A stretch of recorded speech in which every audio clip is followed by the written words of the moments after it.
Salut Internet! Aujourd'hui, on parle de rendu et de compositing. Vous allez voir, je vais vous donner des trucs qui vont vraiment vous faciliter la vie. Je vous retrouve à la fin. Donc, nous revoici dans Blender. Encore une fois, je me débarrasse de ça. Et comme aujourd'hui, le sujet est le compositing, je vais faire une petite scène très rapide et très simple, juste pour qu'on puisse voir comment rendre le tout sans se casser la tête outre mesure. Donc, comme je disais, on va rester très simple. Juste me mettre en vertex. Et voilà. Et voilà. C'est-tu pas beau cette scène-là? Donc, ce que je vais faire, la première chose que je voudrais présenter aujourd'hui, c'est ce qu'on appelle les passes de rendu. On s'entend, aujourd'hui, c'est un survol. On ne va pas aller en profondeur. Si vous voulez pousser ça plus loin, je vous dis déjà tout de suite qu'est-ce que vous devez rechercher spécifiquement. Ça va être les render layers. Donc, je ne vais pas en parler aujourd'hui. On va seulement fonctionner avec les passes de rendu qui sont incluses dans le logiciel.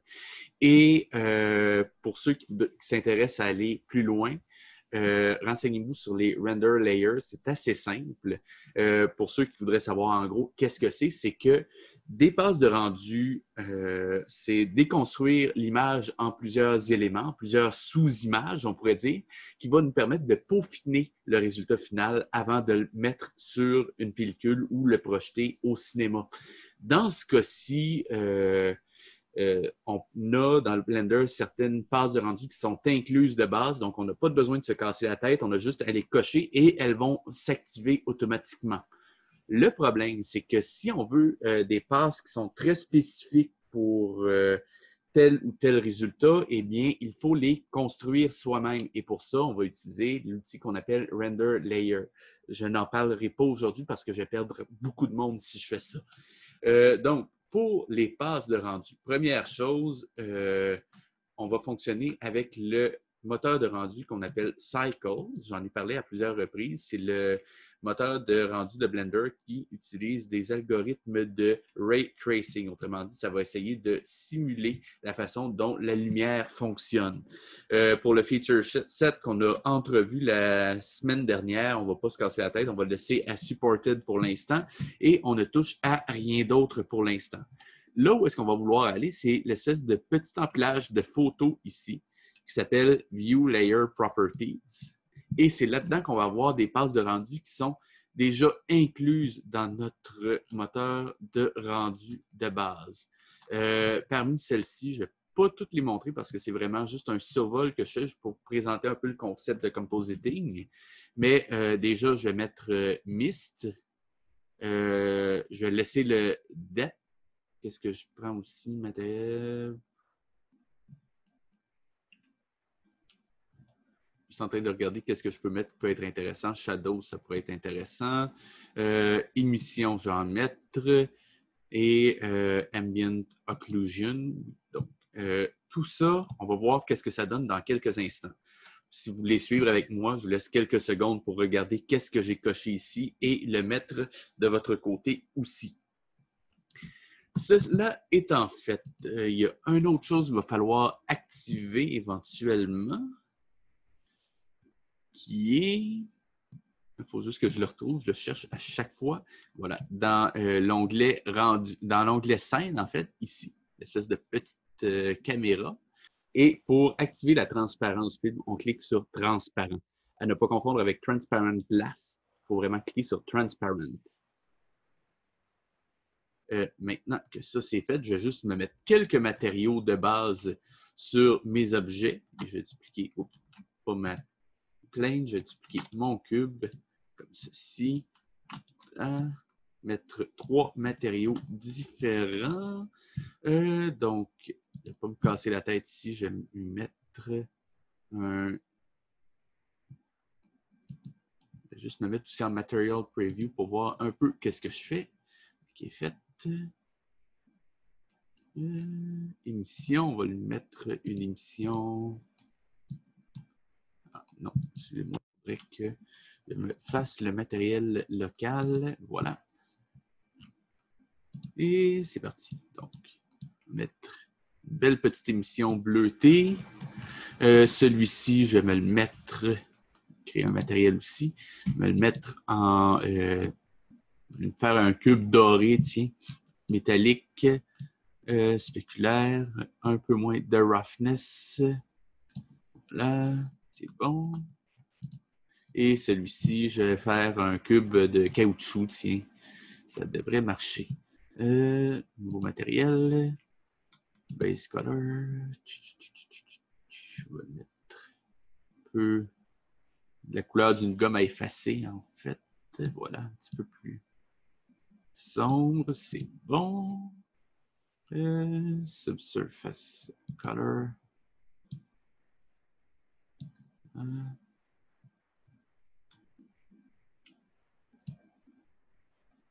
Quelque chose comme ça me semble bien. Et juste parce que je suis un petit peu maniaque de ce côté-là, je vais me faire des subdivisions.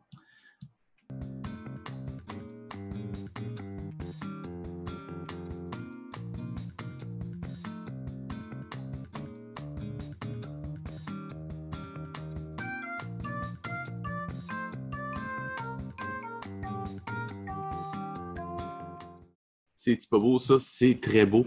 Et ça devrait fonctionner pour le rendu. Je regarde le tout dans la caméra. Juste activer le lock. Juste pour qu'on ait une belle petite image. Et voilà, ça devrait marcher. Donc, maintenant que tout est placé, quoique même, je vais faire quelque chose en plus. J'ai pensé à ça. Voilà. Je sélectionne ma caméra. Et juste pour dire que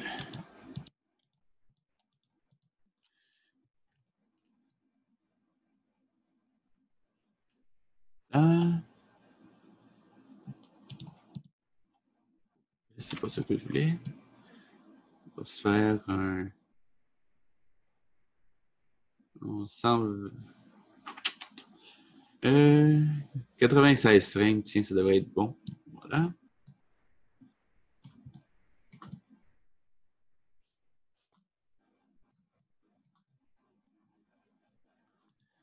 Insert keyframe, insert keyframe. Et voilà. Si on regarde, je vais juste me mettre un intermédiaire pour avoir un plus beau mouvement.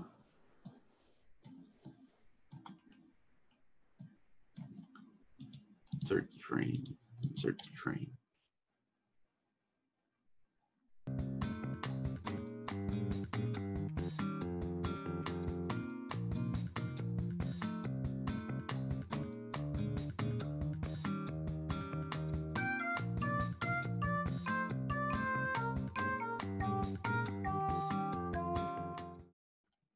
L'animateur en moi a très honte en ce moment parce que j'aime pas botcher une animation, mais...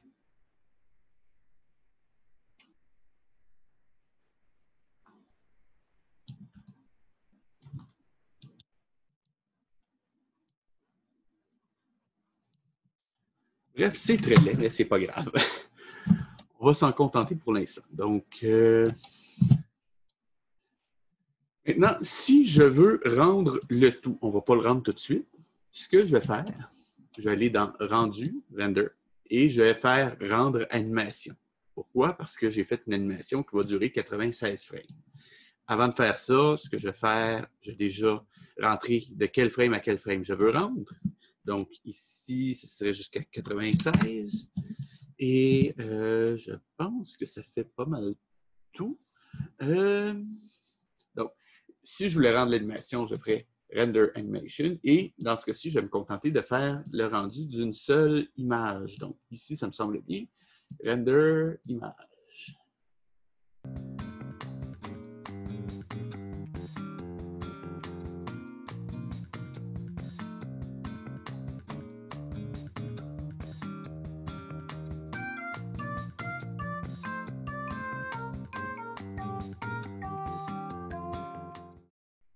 Et voilà, on a un frame qui est rendu. Déjà, première chose qu'on se rend compte, il y a beaucoup de ce qu'on appelle du grain. Les espèces d'imperfections qu'on retrouve dans l'image à ce niveau-ci. Visuellement, ça peut donner quelque chose d'assez intéressant. D'ailleurs, souvent, les caméras réelles vont avoir un certain niveau de grain. Souvent, quand on travaille en 3D, on essaye de le réduire au maximum, quitte à le remettre après au compositing. On va voir ce qu'est le compositing dans quelques instants. Cependant, pour l'instant, ce que je voudrais, autant que possible, c'est diminuer le grain. Pour ça, on a deux possibilités. On va voir la première tout de suite.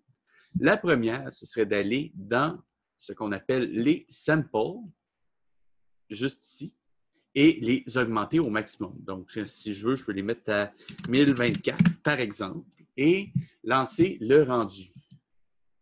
Render image. Et là, on va voir que c'est très long.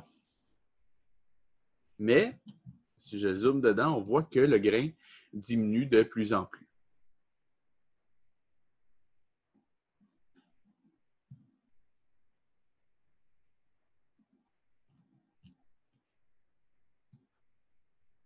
Donc, ce que je vais faire, juste annuler ce rendu-là et je vais le relancer. On va faire une comparaison. Je vais garder la même vitesse. Je vais séparer l'écran en deux au montage. Je vais garder la même vitesse. On va comparer combien de temps ça prend pour rendre en 1024 par rapport à ce que j'avais tout à l'heure. Donc, c'est parti. Rendu, rendre image.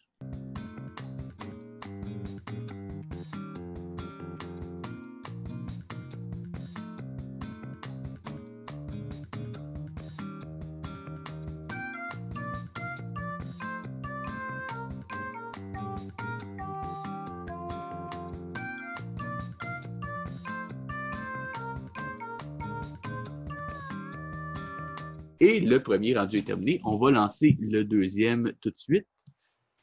Mais cette fois-ci, je vais le mettre en 256 pour comparer.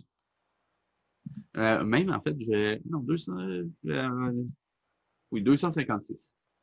Render image.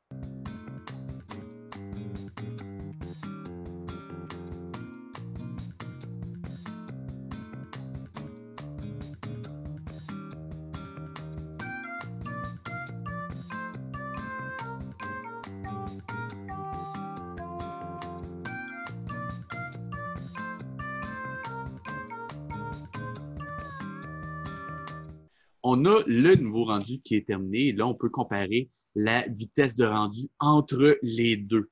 Maintenant, ce que je vais faire, je vais rendre le rendu encore plus rapide, mais cette fois-ci, en le rendant encore plus beau. Pour ça, je vais juste prendre le sample du rendu, je vais le mettre à 128 et je vais descendre dans... C'était ici. Ah, voilà. Si on va dans le petit empilement d'images ici, on va en bas complètement et on select Denoising. Et là, on ne va pas toucher aux options, on va juste le cocher et regardez bien ce que ça va faire. Je rappelle qu'on a pris un sample qui est encore plus bas que ce qu'on avait tout à l'heure. On était à 256. Je l'ai baissé de moitié pour le mettre à 128.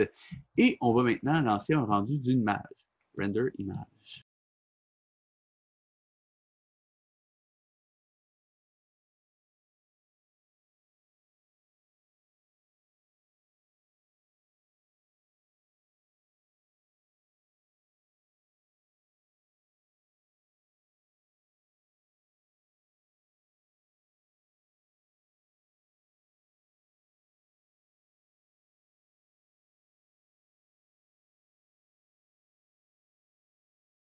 Donc, maintenant qu'on a rendu, on voit effectivement que j'ai beaucoup moins de grains. Est-ce que ça veut dire qu'on doit mettre le sample le plus bas possible et simplement cliquer sur des noising? Pas nécessairement, parce que si je zoome dans l'image, on voit apparaître certains artefacts un peu indésirables comme ce qu'on a ici. Je ne sais pas si tu le vois bien, Marc. On a l'espèce de petite ligne ici qui est apparue, des petits carrés un peu bizarroïdes qui apparaissent un peu partout. Ça, c'est le désavantage, on pourrait dire, du denoising. D'ailleurs, on en voit particulièrement ici, qui sont pas très jolis. Ça, malheureusement, le seul moyen de l'augmenter, de l'améliorer, c'est d'augmenter le sampling. Donc, ce que je vais faire, juste en profiter aussi pour mettre ça en smooth shading. Juste montrer ce que ça fait. Donc, le smooth shading, j'en ai déjà parlé par le passé, je vais juste le rappeler. Objet, regardez cette zone-ci surtout. Objet, smooth shading. Voilà ce que ça donne comme différence. C'est quand même assez important. Shade smooth. Voilà. le mets ici. Et ce que je vais faire maintenant, je vais mettre un sampling de 1 pour le rendu. Ça va être horrible, je le sais. Et je vais lancer le rendu. Render image. Et je garde en tête que j'ai quand même le denoising d'activer. Mais juste pour montrer à quel point ça peut devenir laid quand on a un sampling très bas. C'est purement horrible. Et d'ailleurs, on voit que maintenant, j'ai activé le bon, le bon transparent parce que, effectivement, j'ai pas l'arrière-plan. C'est ça qui fait c'est ça la différence entre quand transparent est coché et quand il n'est pas coché. Donc, mais on voit effectivement à quel point l'image peut devenir très laide si on n'a pas assez de sampling. Pour ce cas-ci, je pense qu'un sampling acceptable pour avoir un rendu de bonne qualité serait quelque part entre 256 et 512. On va commencer par 512. Ah, et ceux qui se demandent pourquoi il y a viewport en dessous, c'est parce que si je fais render ici, je ne vais pas le faire, ça va être ce taux de sampling-là que ça va utiliser pour me donner un aperçu. Donc, maintenant que j'ai 512, on va lancer un rendu et voir qu'est-ce que ça donne avec le denoising une fois qu'on a un rendu acceptable.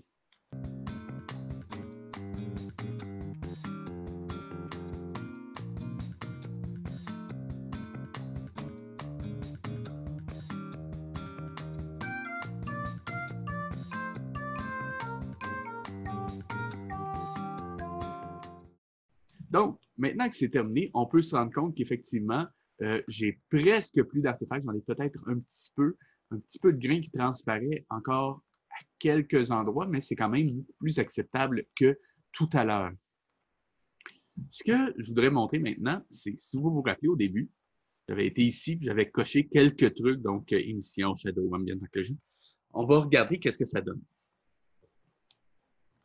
Donc, si je reviens dans ma fenêtre de rendu ici, je vais aller dans Combine, et là, j'ai l'ensemble des images qui ont été sorties lors du rendu. Donc, si je zoome ici, que je regarde par exemple la jonction des deux cubes ici, je peux choisir d'aller voir la noisy image, qui est l'image qui n'a pas été dénoisée. Donc, on va comparer avant le dénoisage, après le dénoisage. On voit que ça fait quand même une très belle différence. Autre chose que je peux aller faire, si je vais dans Depth, on voit que j'ai une image blanche. On va voir tout à l'heure pourquoi j'ai simplement une image blanche. Je peux aller chercher Emit, et là, ça me donne ceci. On va voir de quoi il s'agit tout à l'heure. Je peux sortir le AO, l'Ambient Occlusion. Ça donne quand même quelque chose d'assez utile. On va voir tout à l'heure pourquoi. Je peux sortir le Shadow. Donne ceci. Le Mist, qui donne ceci. Et le Noise Image qu'on a déjà vu. Maintenant, toutes ces images-là, on peut les utiliser pour générer une plus belle image au final. On va aller voir ensemble comment. Pour ça, on va changer d'interface. On avait vu déjà le sculpting, on avait vu le UV editing. On va aller voir maintenant le rendering. Non, pas rendering, pardon, ça c'est simplement mon rendu. Le compositing. Donc, voilà ce que ça donne. C'est très joli et ça sert à rien. Enfin, a priori. Déjà, ce que je vais faire, je vais cliquer sur Use Nodes et ça me donne ceci. Oui, encore des nodes parce que à peu près tout se fait avec des nodes dans la retouche. On peut utiliser After Effects qui n'est pas nodal, mais vous allez trouver beaucoup de puissance entre les deux. Donc, ce qu'on a ici, on a ici un composite qui est la sortie qu'on a regardée. Je ne sais pas si je l'ai fermé ou je l'ai fermé, je m'excuse. Donc, on a, si je reviens dans rendering, on a cette sortie-ci qui est le composite. En fait, non, est-ce que je l'ai? Non, je ne l'ai pas parce que je ne l'avais pas, rendu en utilisant les notes, donc ça ne va pas le prendre en compte. Ça va le prendre en compte au prochain. Bien, on a le composite qui est en gros ce qu'on va brancher dans son entrée, qui est l'image finale. Et on a aussi la possibilité d'aller utiliser toutes les différentes pages de rendu qu'on a cochées tout à l'heure. Maintenant, exactement comme ce qu'on avait fait dans le Shading Editor ici, on va pouvoir retravailler des images de la même façon en utilisant des notes d'entrée comme celui-ci qui est mes Render Layers et des manipulateurs qui vont pouvoir plutôt transformer chacune des données qu'on va leur rentrer. Par exemple, si je veux avoir un aperçu de mon compositing, ce que je peux faire déjà, je vais prendre un nouveau node. Je vais aller dans Add pour ajouter un nouveau node. Pas de me tromper entre ces deux menus-là. Je trouve qu'il y a une petite erreur de design de ce côté-là, mais c'est pas grave. Et je vais prendre Output et je vais sélectionner, non pas Composite, un Viewer. Un Viewer, ça, c'est ni plus ni moins que quelque chose qui va me permettre d'afficher en arrière-plan le résultat de mon compositing que j'ai branché ici. Donc maintenant, tout ce que j'ai branché dans mon viewer va apparaître en arrière-plan. Par exemple, si je prends ma noisy image, elle va apparaître en arrière-plan. On voit qu'effectivement, c'est devenu noisy. Je peux aussi utiliser limit, ambient occlusion, etc., etc., etc. Donc, déjà, deux, trois petits trucs à savoir. L'ambient occlusion n'a pas d'alpha, donc on a systématiquement un arrière-plan qui est noir. On peut corriger ça d'une façon assez simple en général. Si je viens dans Layout ici, je vais sortir de la caméra, je vais me mettre tout simplement Add Mesh Plane.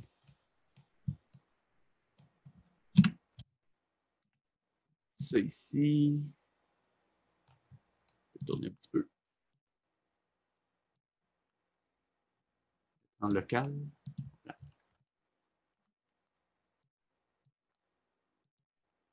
90. Et je vais l'agrandir pour que ça prenne l'ensemble de mon image. C'est pas grave. Voilà. Et juste le mettre un petit peu plus loin derrière pour être sûr que ça n'affecte pas l'ambient occlusion. Et je vais refaire un rendu avec ça. Je ne vais pas le faire tout de suite, ça ne vaut pas vraiment la peine. Je retourne dans Compositing. Je vais le refaire tout à l'heure, ça devrait suffire.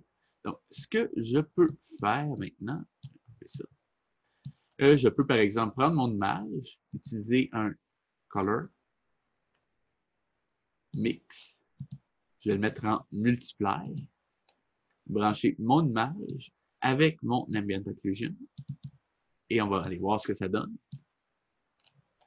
Ça me rajoute un espèce de petit, on va dire, contour au niveau de mes points de contact. Donc, si je passe de l'un à l'autre, on voit la différence que ça fait.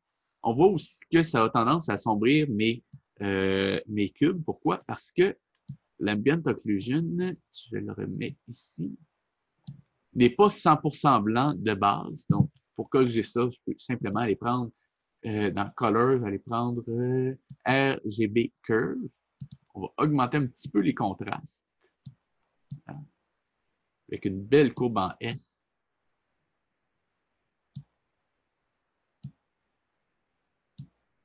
Quelque chose comme ça. Et pour être sûr que ça n'aille pas au-delà voyons, du 100% ou en dessous de 0 pour l'intensité lumineuse, je vais me faire un où est-ce qu'il est? Color, Mix, voilà. Mettre ensemble et me le mettre en clamp. Et voilà, ça devrait fonctionner. Maintenant, si je reprends celui-ci, je branche le résultat de ma manipulation ici. Oups. Comme ceci, ça va être plus visible. Donc, voilà. Et que je branche le résultat dans mon viewer, on voit que ça me donne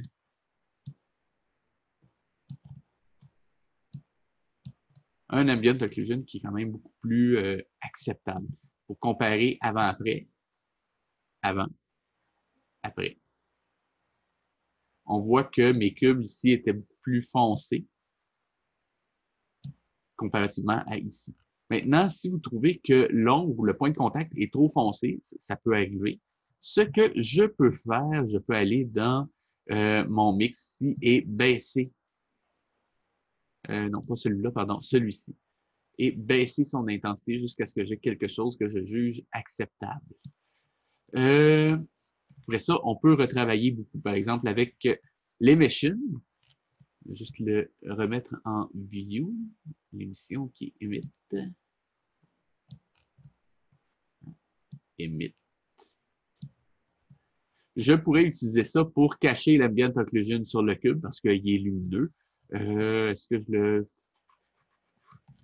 je fais? Oui, je vais le faire rapidement, juste pour montrer en gros qu'est-ce qu'on peut faire. Donc, je vais avoir besoin d'une color. Commencer par.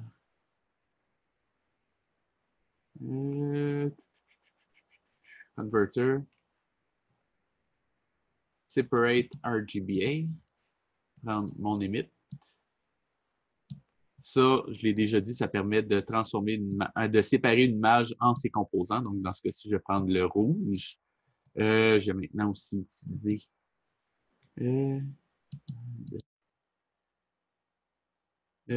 Color Curve, RGB. Alors, une fois, pas de besoin d'en faire autant que ça. Je veux juste montrer à quel point on peut retravailler une image une fois qu'on l'a sortie de la 3D. Donc, en ce moment, je vais juste augmenter jusqu'à ce que j'ai une belle image 100% blanche, ou à peu près. Voilà qui est faite. Je vais aussi faire la même chose que ce que j'avais fait avant. Je vais clamper le tout pour être sûr que ça ne va pas au-delà de 1, parce que ça serait assez catastrophique pour mais pas pour le logiciel. Disons que ça va me faire des bugs visuels peut-être une fois sur deux. Donc, au cas où, vaut mieux jouer safe avec un petit clamp comme ceci. Et ce que je vais faire maintenant, je vais mettre Color Mix et j'allais placer ça un petit peu plus visible. Voilà.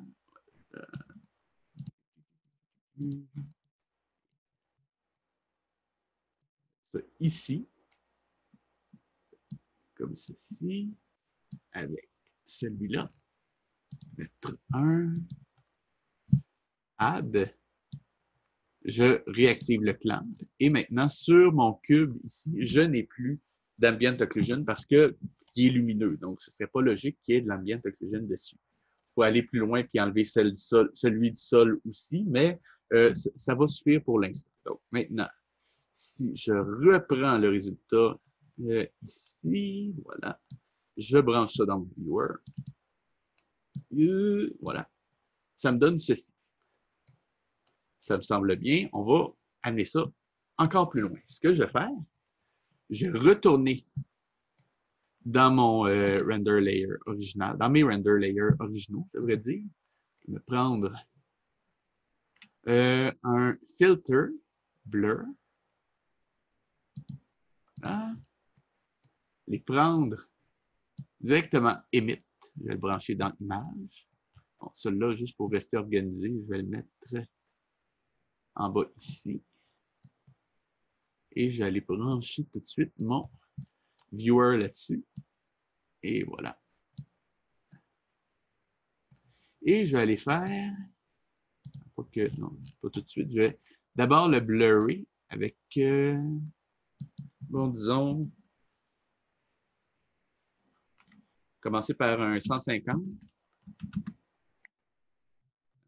Je peux garder un blur qui va être constant comme ça avec 150, 150.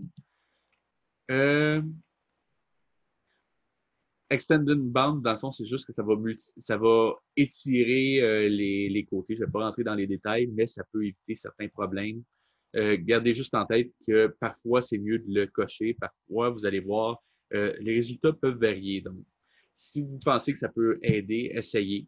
Sinon, enlevez-le. Ça va surtout être quand un élément à blurrer touche au bord de l'image.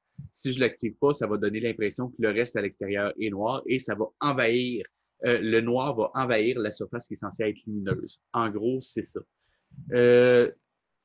Donc, ce que je disais, c'est que je peux soit garder mon blur égal en hauteur et en largeur, ou le mettre peut-être comme ceci et avoir un look un peu plus, comment dire, on parle d'anamorphisme, donc étiré sur l'horizontale. Donc, disons que je vais le mettre à 25 comme ça, ou 300 ici, 50. Ça me semble bien comme ça. Ça va être beau, façon de parler. J'ai l'impression d'être Michael Bay en ce moment. Donc, je reprends un add. Celui-là va faire l'affaire. Là. Copier-coller, ça marche. Donc, CTRL-C, CTRL-V. Je branche les deux ensemble. Et maintenant, si je branche le résultat dans mon... Ah non, c'est celui-ci qu'il faut que j'utilise, mon erreur. Et si je branche le résultat dans mon viewer, ça me donne ceci. C'est pas trop impressionnant parce que j'ai pas mis d'arrière-plan. On va corriger ça dans un instant.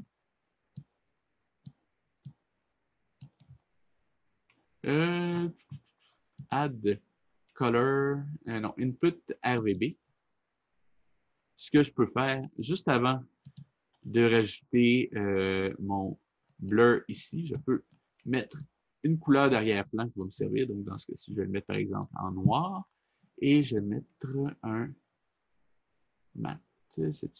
Non, c'est pas celui-là. Color mix. Et je crois que c'était en over. Pour ça, j'ai pas.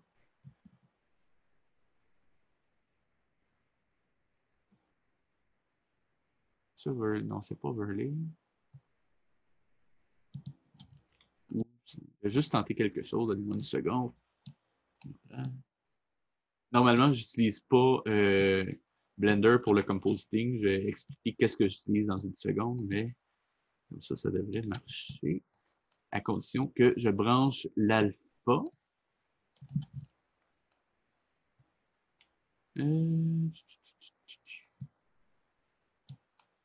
Que je mette ça dans ce sens, je vais juste voir. Voilà. Et maintenant, si je branche le résultat de celui-là dans mon add, ça me donne un cube qui est beaucoup plus lumineux. Évidemment, si je trouve que c'est trop fort, je peux le baisser ici. Ou baisser encore la quantité de flou que j'ai mis ici. Donc, le mettre par exemple à 150 et le rebaisser à 25. On s'entend, ça permet de retravailler l'image. Donc, si je compare entre l'image que j'ai ici et celle que j'avais au début, on voit que j'ai quand même retouché pas mal l'image. Je pourrais aussi dire que, par exemple, j'ai rajouté une courbe RGB. Je vais un peu au hasard en ce moment, j'improvise. Je veux dire que je voudrais que l'image soit plus bleutée, disons, donc, augmente un petit peu les bleus comme ça, baisser un petit peu les rouges, un petit peu les verts, voilà. Je trouve que l'image, peut-être pas autant que ça, les verts, voilà. Quelque chose comme ça. Je trouve que, grosso modo, l'image est trop, est pas assez contrastée, donc je pourrais augmenter les contrastes comme ça, et ainsi de suite. En fait, ça, je trouve que ça fait perdre un petit peu le... Ah, ok, non, c'est ici que ça va. Mon erreur. Je perdais le lens flare, je me demandais pourquoi donc. Donc, je pourrais dire que ça, c'est l'image parfaite. Et là, on voit à quel point on peut aller retravailler beaucoup les images. Je compare entre avant et après. Mais là, OK, c'est beau, on a retravaillé l'image. Comment on fait pour la sortir? Ça, c'est assez simple. On va utiliser un autre node qui est en output et on va utiliser le file output. Et là, vous allez voir à quel point ça peut être utile. Ce que je vais faire, je vais prendre le résultat ici, je vais le mettre directement là, Et je peux choisir où est-ce que je vais l'enregistrer. Donc, déjà, si je vais sur le bureau, je vais aller dans créer un nouveau dossier. Je vais faire render tuto. Voilà. Et je vais me créer un nouveau dossier à l'intérieur, comme out. Voilà. Et j'accepte parce que c'est là que je vais l'enregistrer. Mais si je sélectionne ce node-là et que je vais dans Item, j'ai ses propriétés aussi. Dans les propriétés, j'ai File Subpath qui va me permettre de choisir le nom que je vais donner aux images qui vont sortir. Et dans ce cas-ci, comme out, par exemple. Et voilà. Et ça va suffire. Je peux aussi dire comment je veux l'enregistrer. Est-ce que je veux l'enregistrer juste en PNG ou, ben, en fait, est-ce que je veux l'utiliser d'après les caractéristiques que je donne de base dans ma scène ici ou est-ce que je veux les modifier? Dans ce cas-ci, si je veux les modifier, j'ai juste à cliquer ici, Use Not Format, et je vais utiliser à la place, par exemple, RGB parce que je n'ai pas besoin d'alpha, j'en ai pas, j'ai pas de transparence ici. Donc, RGB, je peux le sortir en 8 ou 16 bits. Je ne vais pas rentrer dans qu'est-ce que 8 ou 16 bits. Dites-vous simplement que 16 bits, on parle de milliards de couleurs et 8 bits, c'est millions de couleurs. Donc, en gros, 16 bits, on va avoir beaucoup plus de possibilités de couleurs, mais les fichiers vont également être beaucoup plus lourds. Donc, gardez ça en tête quand vous allez les sortir. 90% du temps, 8 bits, ça va suffire. Si vous êtes plus spécialisé en effets visuels, 16 bits, ça peut avoir son utilité. Croyez-moi, ça va avoir son importance éventuellement si vous faites vraiment des effets spéciaux professionnels. Mais pour l'instant, sachez, gardez juste en tête que 8 bits, ça marche la plupart du temps si vous faites juste une vidéo que vous allez mettre sur YouTube. Et 16 bits, ça va être vraiment pour de l'utilisation professionnelle, en gros. Donc, j'ai ça qui est fait. Je pourrais aussi dire que, ouais, mais au cas où, je voudrais garder en archive les autres images que j'avais sorties de mon rendu. Donc, je peux très bien prendre mon node ici, le copier, le coller, je vais le déplacer et le mettre juste ici. Voilà. Et là, il a déjà me choisir un autre subpath. Je remonte de 1. Je vais prendre par exemple le Beauty. Beauty qui est en gros l'image qui sort directement du rendu. Accepter. Je vais faire les autres tout de suite. Noisy image. Et j'en profite aussi pour vous dire d'éviter tout ce qui est accent, donc accent aigu, accent grave, tréma, CD, tout ça, n'y touchez jamais dans vos noms de fichiers, ni dans vos nomenclatures. Ça peut faire planter vos rendus et vos projets. Donc, évitez, ça va vous sauver beaucoup de mots de tête éventuellement. Donc, j'ai le depth. Ah, d'ailleurs, ça me fait penser que je n'ai pas dit pourquoi c'était une image blanche tout à l'heure. Je vais vous expliquer ça dans une seconde. Le mist. J'ai le shadow. J'ai le AO. J'ai limite. Et je crois que c'est tout. Donc là, on va. Je pourrais aussi sortir à la limite l'alpha si je le veux, mais comme il va déjà être dans mon image, j'ai pas vraiment besoin de le sortir une autre fois.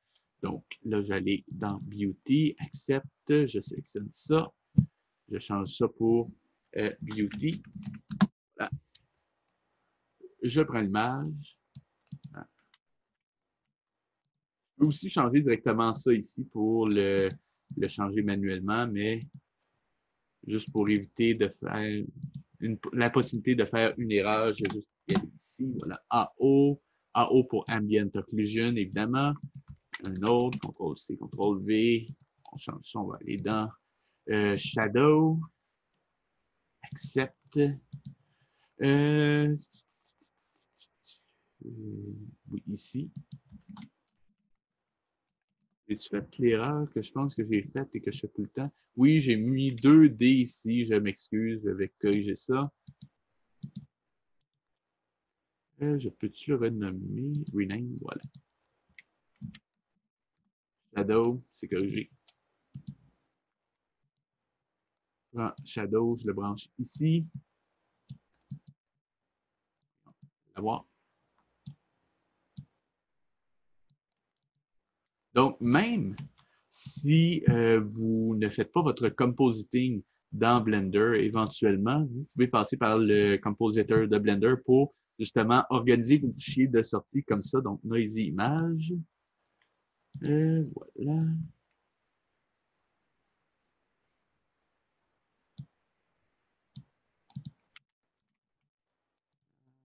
Reste mist.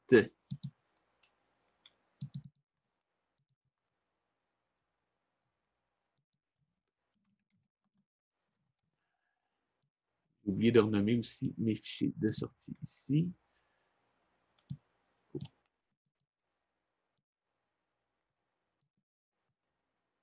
Celui-ci, on va le mettre dans ceci. Shadow, il est. J'ai oublié de renommer AO. On va le mettre ici. Je vérifie que tout est bien nommé. Ça, c'est Shadow.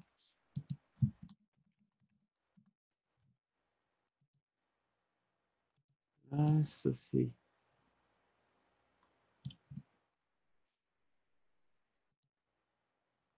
On va l'appeler Beauty. Ça, il me restait. OK, on va l'appeler Mist. Non, Mist, je l'avais déjà fait. On va l'appeler Depth. Là, on va le replacer. Et voilà. Je vais le brancher ici. Et voilà, je crois que tout est fait. Beauty, oui. Shadow, c'est bon. AO, oui. Celui-là, ça devrait être. Merci beaucoup. Et Mist, c'est bon. Donc, tout est là. Il me reste juste Noisy Image à faire.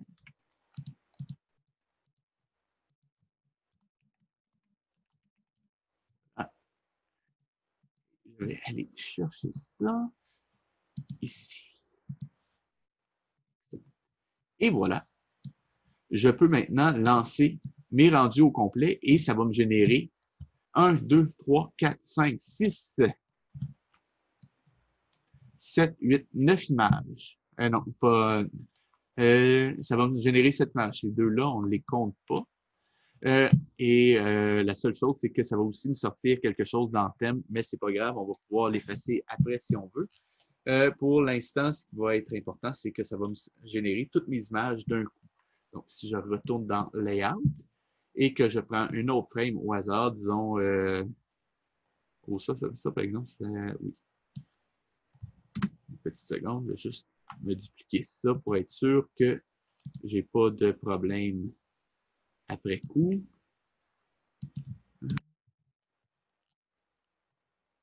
Ça. Ah, ok, je le sais. Si vous voyez comme ça, j'ai ce plane-là qui disparaît complètement de mes. Quand je suis dans ma caméra, c'est simplement que ma caméra n'a pas les mêmes valeurs que mon viewport. Et si je viens sélectionner ma caméra, ici, on a ce qu'on appelle le clip start et clip end. C'est dans le fond jusqu'où la caméra va être capable de voir. Ça permet de sauver de la mémoire. Donc, si je rajoute un 0 à mon 100 mètres, ça devrait marcher parce que je peux voir jusqu'à 1000 mètres maintenant de ma caméra. Donc, si jamais vous avez ce problème-là, ça peut expliquer pourquoi. Donc, si je prends par exemple ce frame-là, je vais juste baisser un petit peu mon sample pour ne pas prendre trop de temps à rendre. Là, je vais mettre à 128. Pour une démo, ça devrait suffire. Et je vais rendre, non pas une animation, je vais juste rendre une image, juste pour prouver. Et vous allez voir ce qui se passe.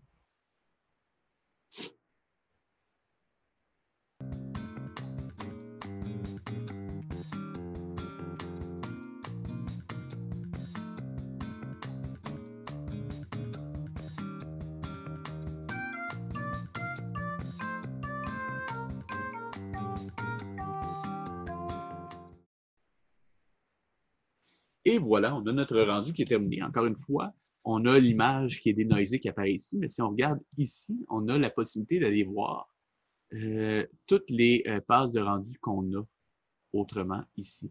La raison pourquoi mon composite me laisse simplement l'image de base, c'est si je reviens dans mon compositing ici et que je regarde justement mon node qui s'appelle composite, il est branché encore, je le rappelle, à mon image originale. Mais si je viens le brancher à mon dernier node ici, on devrait voir changer pour le résultat de mon compositing. Maintenant, si je prends mon render tuto et que je vais dans chacun des dossiers, je me retrouve à avoir maintenant chacune des images que j'ai commandées au logiciel.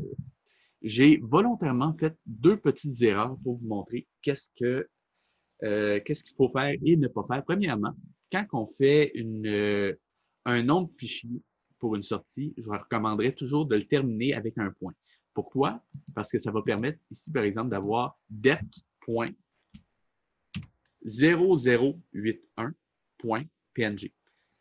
Pourquoi séparer le nom du chiffre random, que je vais expliquer après, d'un point? La raison, c'est très simple, c'est que certains logiciels, comme par exemple si j'importe ça dans, je sais que Maya nécessite qu'il y ait un point qui sépare le nom de l'incrément. L'incrément, c'est le chiffre random. Eh bien, ça va faire en sorte que le logiciel ne lira pas le tout comme une séquence. Donc, vaut mieux travailler avec la nomenclature la plus habituelle possible et je crois que celle-ci fonctionne quand même dans pas mal tous les logiciels. Donc, maintenant, qu'est-ce que c'est que le chiffre qui apparaît ici? Je vous donne un indice, on regarde ça tout de suite. Regardez à quel frame je me trouve. 81. 0081, c'est le numéro de frame précédé de 20. Pourquoi 20? Parce que éventuellement, je peux aller dans les 100 frames, dans les 1000 frames. Si j'avais un rendu qui fait, par exemple, 10 000 frames, eh bien, le logiciel adapterait le padding, le nombre de zéros, pour compenser la longueur du chiffre qu'il peut atteindre. La longueur du chiffre qu'il peut atteindre. Donc, cela étant dit, l'autre erreur que j'ai faite, si je regarde mon depth, il est encore tout blanc. C'est normal. Là où est-ce que j'ai fait une erreur? En fait, j'ai fait deux erreurs pour pouvoir vous les expliquer. Je vais juste me retourner en compositing. Voilà. J'y suis. Ah oui, j'y suis déjà, excusez-moi. Donc, premièrement, déjà, pour le depth qui est ici, il va falloir que lui, je le sorte en 16 bits. Pourquoi? Parce qu'il a besoin de beaucoup d'informations de couleur. Il va vraiment avoir une très grande profondeur en termes de bit depth qu'on appelle. Et par conséquent, même si on ne voit pas l'image, ça contient quand même des données. Pour être sûr que ça fonctionne, je dois aussi indiquer au logiciel que je veux avoir un rendu en 16 bits et là, ce sera compressé seulement au niveau de la sortie. Maintenant que tout ça est fait, je vais pouvoir refaire un rendu et mon image sera, quant à elle, toujours blanche, mais, enfin, à mes yeux, elle sera toujours blanche, mais cette fois-ci, elle va contenir l'information. Maintenant, pourquoi est-elle blanche quand je la regarde? Je vais vous montrer ça tout de suite. Je vais juste aller chercher mon viewer qui est ici. Et voilà.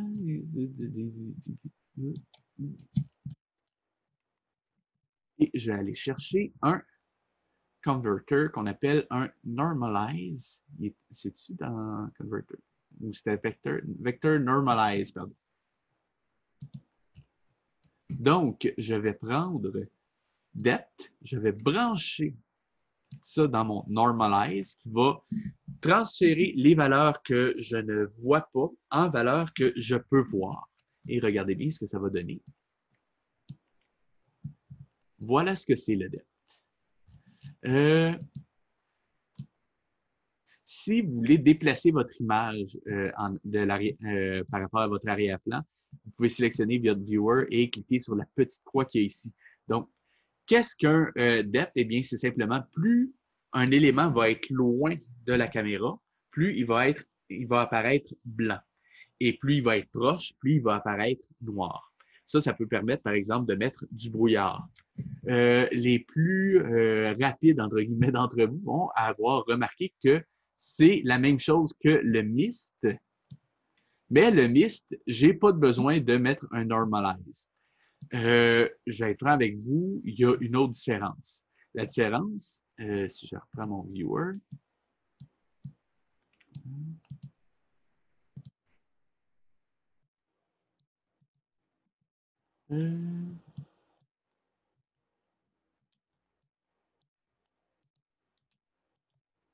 où est-ce que c'était? J'ai un blanc de mémoire. Ok,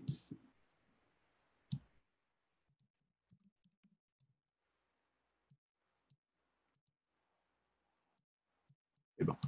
C'est pas trop grave. Ce que je vais faire, juste aller le brancher au composite. Je vais pouvoir zoomer plus facilement dessus.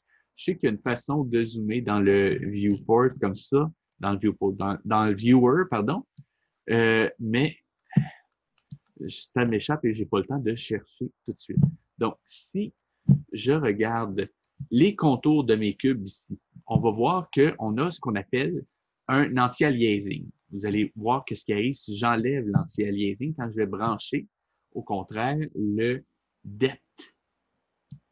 Le depth, en fait, je vais le mettre à partir du normalize, qui est ici.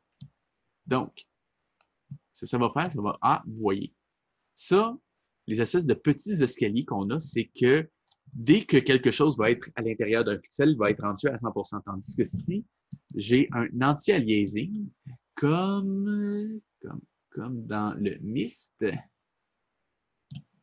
voilà, eh bien, ça va un peu flouter ces pixels-là. C'est pour ça que, généralement, on va utiliser le mist. Il y en a qui ont quand même des utilités au depth. C'est pour ça que, personnellement, je préfère rendre les deux au cas où que je travaille avec un comp artist qui veuille à tout prix avoir le depth pour quelque raison que ce soit. Après ça, c'est pas à moi de juger, c'est à lui de décider s'il en a besoin ou pas.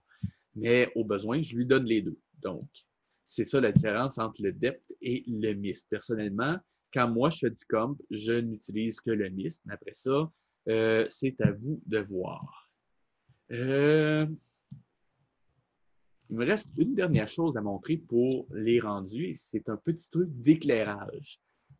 Pour l'instant, si je regarde, juste enlever ces deux trucs-là parce que j'en ai plus de besoin pour l'instant. Et je vais me faire un petit rendu en aperçu comme ça. Si je regarde mon arrière-plan, il est transparent. Il est transparent parce que j'ai coché la petite case ici qui est transparent.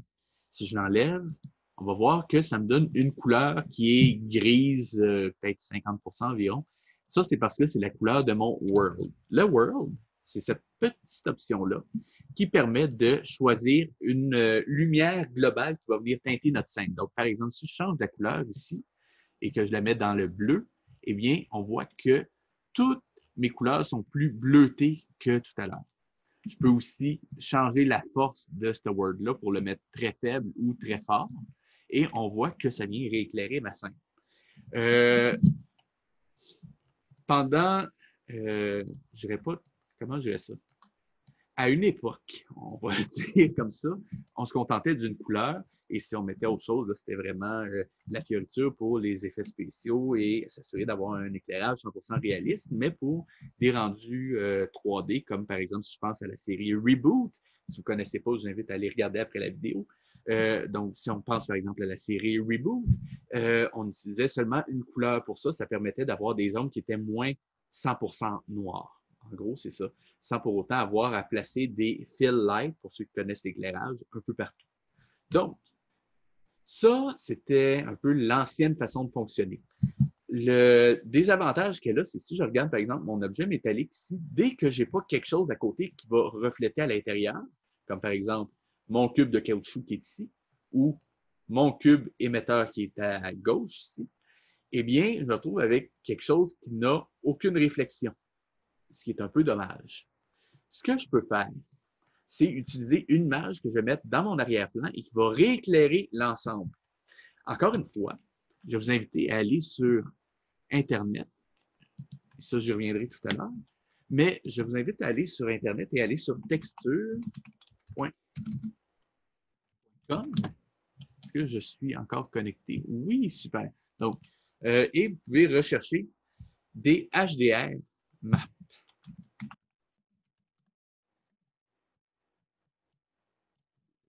Des maps peut-être? Ah, voilà. Juste faire rechercher HDR, ça va suffire. Et là, vous allez avoir tout un tas d'images que vous pourrez utiliser justement pour rééclairer vos scènes. Vous allez voir qu'est-ce que ça fait dans un instant. Donc, Marc, je te demande ton avis. Laquelle je prends?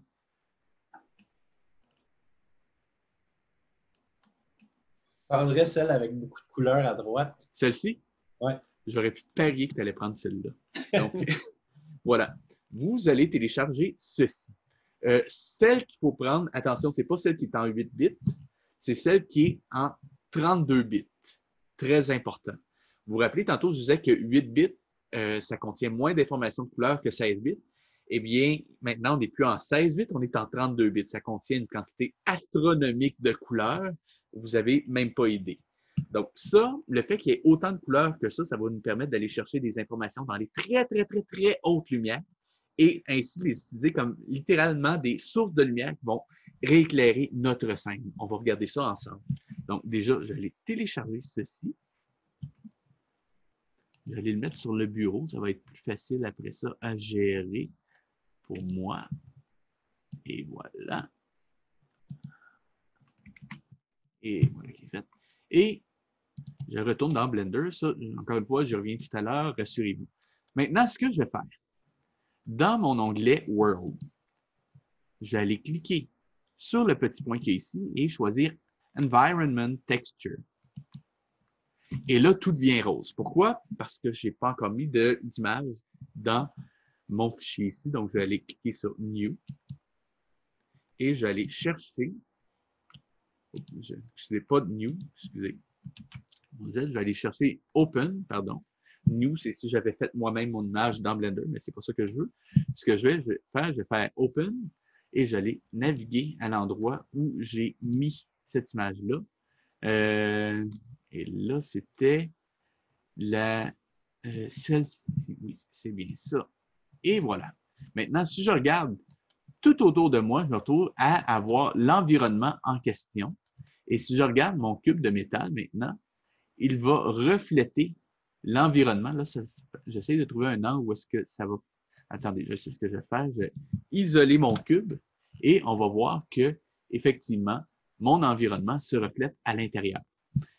Si vous trouvez que l'image est un peu sombre, ça peut arriver, vous pouvez soit essayer différents presets ici. Généralement, linéaire, c'est celui qui marche le mieux. Je ne veux pas rentrer dans les espaces colorimétriques, mais techniquement, une image 32 bits, c'est tout le temps une image linéaire. Donc, ne vous posez pas la question. Je vais juste voir si je le mets en RAW. Ici, pour les color space, c'est RGB. Ça aide. Non. Et donc, ça, c'est vraiment le mieux. Ce que je peux faire, si je trouve que l'image est vraiment trop terne, je peux augmenter sa force. Et là, vous voyez que mon éclairage devient plus puissant, effectivement. Et généralement, ça va suffire. Si vous voulez encore le retravailler, cependant, vous pouvez aller dans le shading et au lieu de choisir objet ici, vous pouvez choisir World et vous pouvez maintenant modifier les caractéristiques de votre image en utilisant, par exemple, Color et je pourrais utiliser, par exemple, une courbe ici et décider que je vais augmenter les contrastes avec une courbe en S, par exemple. On s'entend, c'est pas ça que je veux.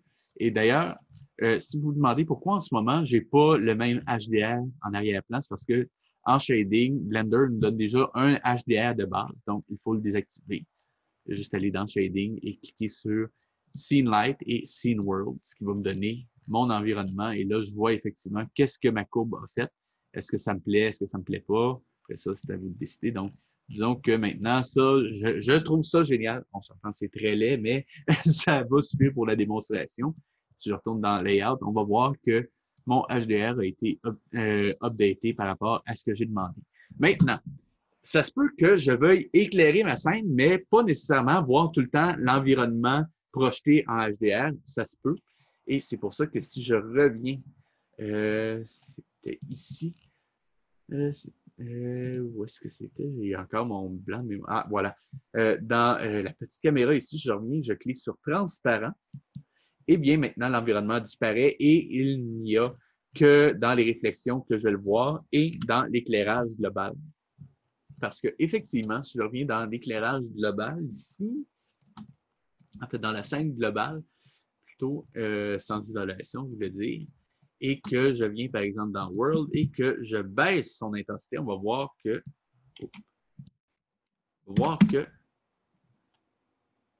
ah, excusez-moi, c'est pas celui-là qu'il faut que je prenne.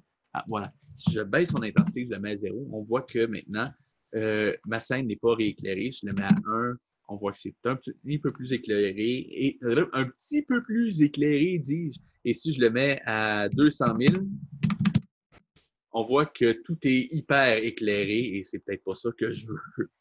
Mais si je descends tranquillement, on va voir le niveau que je veux. Je pense que 200, ce sera déjà trop haut, effectivement. Si je le baisse à 20, ça commence à avoir quelque chose d'intéressant. Je vais le baisser à 10, voire. On va dire que c'est ça que je veux. Et si je compare maintenant à quand je le mets à 0, on voit la différence. Non, j'avais mis à 10. Voilà. Et maintenant, je peux dire... c'est bon. Je peux aussi inclure l'ambient occlusion. J'ai un ambient occlusion, pas de besoin de le mettre. Donc, là, vous ne posez pas... Parce que si, en gros, si je le mets à 1 et que je mets l'ambient occlusion, on voit ce que ça fait. Mais dans ce cas-ci, comme je rajoute l'ambient occlusion au compositing, j'en ai pas de besoin. Ça devrait aller. Maintenant, je pense que j'ai tout. Je pense.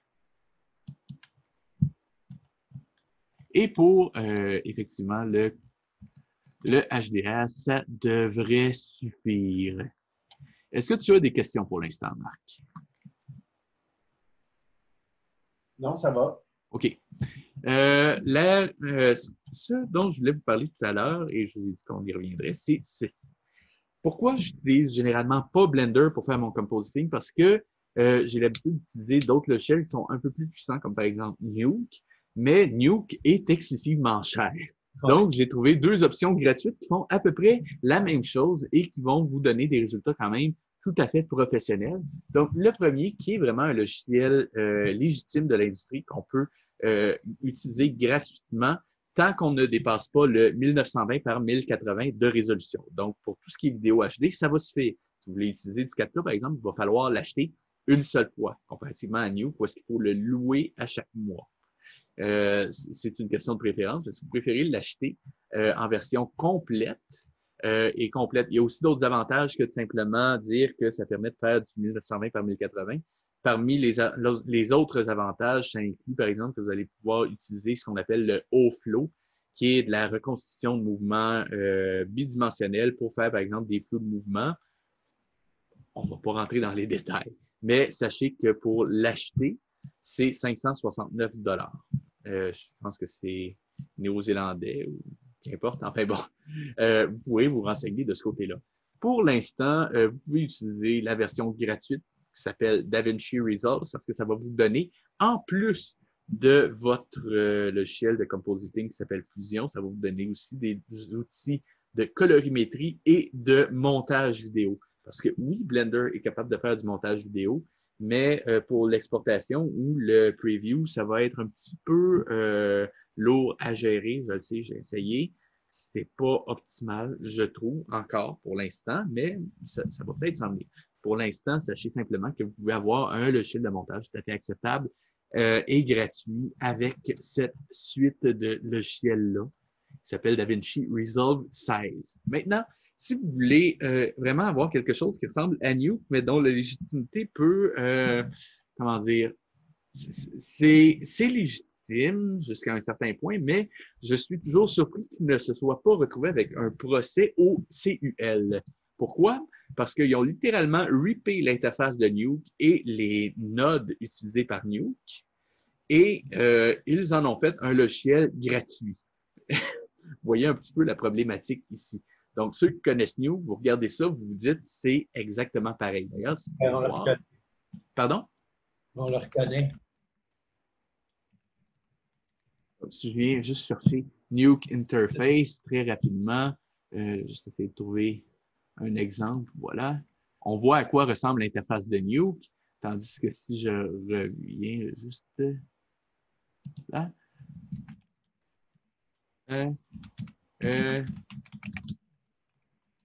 Pattern Interface, image, je vais juste aller chercher une autre image et on voit que c'est pas du tout pareil. Si vous voyez ce que je veux dire. Même les nodes, je crois, ont les mêmes noms et les mêmes fonctionnalités. Donc, vous voyez à quel point ça peut. Enfin bon. Et question que je me pose, j'avais lu à quelque part, j'ai jamais été retesté depuis, mais je crois avoir lu quelque part qu'ils avaient rendu les plugins disponibles pour New compatibles avec leur propre logiciel qui, lui, est gratuit. Comme je dis, je suis très surpris qu'il n'ait pas encore eu de procès au CUL et je vous invite à le télécharger pendant qu'il est disponible, évidemment. Maintenant, toujours parmi les petits extras qu'on peut utiliser sur Internet, je voudrais vous parler de SheepIt. Voilà. SheepIt. Oh. SheepIt, c'est un logiciel. C'est une ferme de rendu gratuite, accessible pour Blender. Je ne vais pas rentrer dans les détails de comment l'utiliser, mais en gros, bon, en fait, oui, je vais le dire un petit peu, mais une fois qu'on a terminé de travailler sur notre scène, on a branché quand même beaucoup de fichiers qui sont externes. On peut aller dans File. Où est-ce que c'est? External Data et Pack All into .blend. Ça va prendre tous vos fichiers qui sont extérieurs à votre scène, ça va les mettre à l'intérieur et ça va les emballer en quelque sorte dans votre scène. Votre scène va être beaucoup plus lourde en termes de taille de fichier, mais ce fichier-là, vous allez pouvoir ensuite l'envoyer sur le site de SheepIt et le rendre gratuitement beaucoup plus rapidement parce que vous avez vu tout à l'heure, on peut avoir des temps de rendu qui sont quand même assez longs. Si vous vous rappelez avec les exemples de 1024 samples, si on veut vraiment avoir une belle qualité sans utiliser le denoiser qui laisse quand même quelques artefacts, eh bien, ça va nécessiter quand même beaucoup de temps de rendu. Par conséquent, une ferme de rendu, ce que ça va faire, c'est que ça va utiliser des dizaines d'ordinateurs en même temps pour rendre plusieurs frames en même temps et donc diminuer votre temps de rendu. Par exemple, si je reviens en arrière, voici un exemple d'un rendu que j'ai fait hier, justement, pour un projet personnel. Si vous êtes curieux, j'en reparlerai une autre fois. Mais pour l'instant, voici ce que ça donne. En termes de statistiques, ça m'a pris 59 jours. En fait, ça m'aurait pris tout seul 59 jours, 19 heures et 41 minutes. Et ça m'a pris en tout 12 heures et 16 minutes dans la réalité. Simplement en utilisant plein d'ordinateurs à la fois. Et si on regarde le résultat du rendu, voilà ce que ça donne. C'est juste un aperçu. Rassurez-vous, on peut télécharger les fichiers PNG.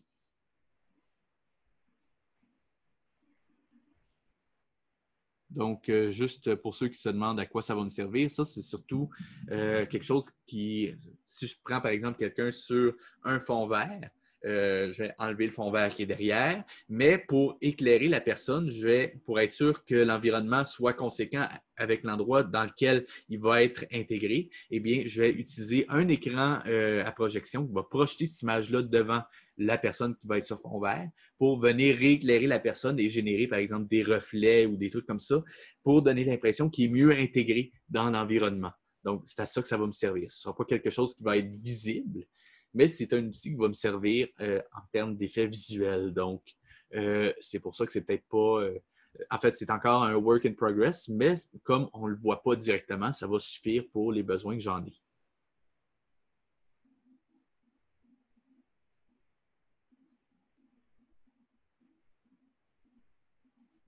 Donc, on va le laisser terminer juste par souci du détail. En attendant, il y en a peut-être qui vont se demander c'est quoi la crosse par rapport à Shipit pour avoir accès à plein d'ordinateurs gratuitement.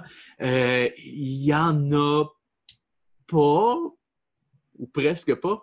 Le fait est que la ferme de rendu, c'est un projet collaboratif. Autrement dit, vous téléchargez un petit exécutable.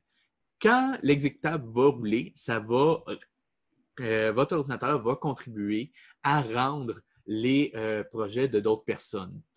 Ce que ça va faire, c'est qu'à chaque fois que vous allez rendre une image, ça va vous donner des points qui vont être calculés selon le nombre de temps que votre ordinateur a mis à rendre l'image. Et quand que vous allez faire vos rendus, ça va vous coûter un nombre X de points.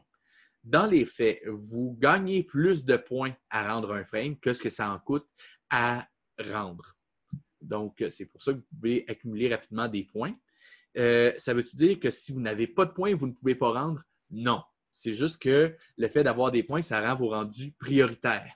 Si vous n'avez pas de points, vous pouvez éventuellement tomber dans le négatif et donc vos projets ne seront plus prioritaires et vont mettre plus de temps à rendre.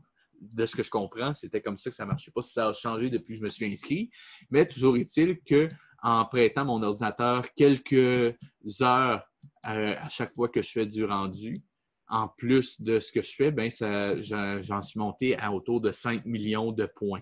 Donc, ça s'accumule quand même très rapidement. Voilà. Et pour cette petite vidéo-là, ça m'a coûté 793 545 points. J'aurais aimé que les points que ça me donne, ce soit en dollars, mais bon, c'est pas le cas. Donc, je crois que ça va faire le tour pour la vidéo. Marc, est-ce que tu as des questions sur la matière qu'on a eue aujourd'hui? Non, ça va. J'en avais une tantôt, mais j'ai un blanc. Ah, OK. Le petit, je l'ai pris en note, mais celle-là, je ne l'ai pas pris en note. Ah, c'est pas grave. Au pire, tu la posteras en commentaire sous la vidéo. C'est ça. Et c'est tout pour cette semaine. Si vous avez aimé la vidéo, je vous invite à la partager, à vous abonner, à cliquer sur la petite cloche. Un pouce bleu, ça fait toujours plaisir. Et évidemment, si vous voulez m'encourager, je vous invite à visiter mon Tipeee et éventuellement mon Patreon quand il sera prêt. Je vous tiens informé dans la description. À la semaine prochaine.